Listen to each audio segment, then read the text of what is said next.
on a après créé notre système est devenu malade après à cause en fait de quelque chose qui n'a pas étant évolué. C'est-à-dire que notre système de protection à l'intérieur de nous a des millions d'années par rapport en fait à l'effet qu'aujourd'hui, grosso modo, nous sommes en fait dans une époque dans laquelle il y a plein de choses qui ne sont plus en fait en danger. C'est-à-dire, je peux sortir sur la rue, c'est pas dit que je vais mourir. Chose qu'avant, tu sortais dans la grotte sans le feu allumé et tu étais exposé à tout. Tu étais une proie. Aujourd'hui, nous ne sommes plus une proie. Donc, notre système est câblé pour la survie. Et dans la survie, il y a le mal. Parce que nous répondons plus à notre évolution grâce à le mal qu'à grâce à le bien. Parce que le bien ne nous met pas en danger.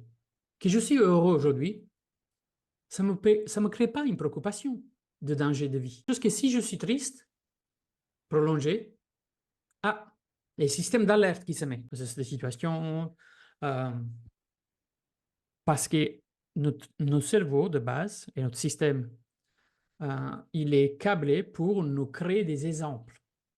Et par l'effet transfert, après, on essaye de émuler cette information, cette expérience, cette richesse à protection de l'évolution.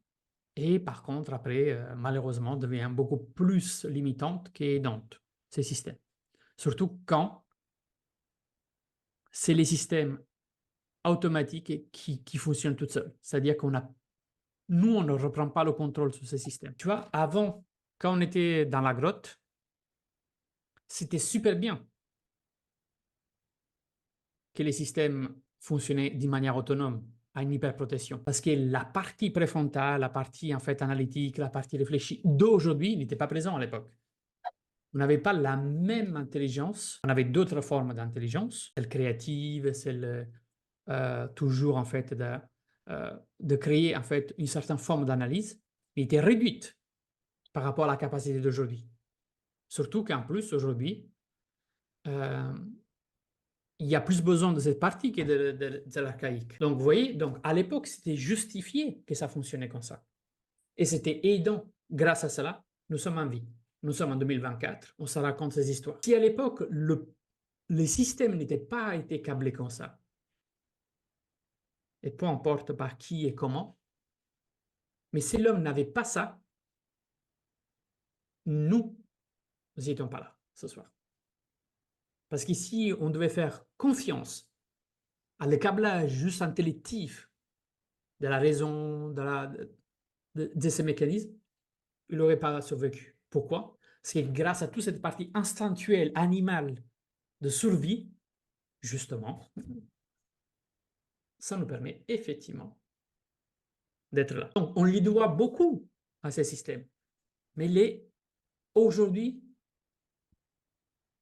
un peu trop obsolète par rapport à la grande majorité d'expositions, d'expériences, pensées, situations et convictions. Reprendre le contrôle là-dessus, ça veut dire en fait se réapproprier d'un système plus moderne. Donc on peut reprendre. C'est pour ça que c'est difficile l'évolution personnelle ou le développement personnel en soi comme travail. Parce que c'est aller un peu contre nature. Parce que si on laisse faire trop la nature, elle est obsolète. Et donc ça crée en fait une dysfonction plus qu'un bien. C'est pour ça que reprendre en fait en main tout ce contrôle-là n'est pas naturel non plus. Et donc quand on n'est pas naturel, ça veut dire qu'on va contre. Et si on va contre, ça veut dire qu'on va chercher de bouger un système d'homéostasie qui se crée à l'intérieur de la personne et qui c'est dur à bouger.